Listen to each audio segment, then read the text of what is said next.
Today we'll show you how to make file in your laptop or your PC. Okay, just follow these steps and don't forget like and subscribe, and thank you for watching.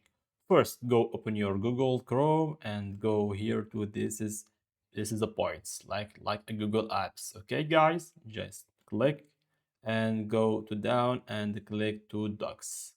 Okay, this is a Docs, guys.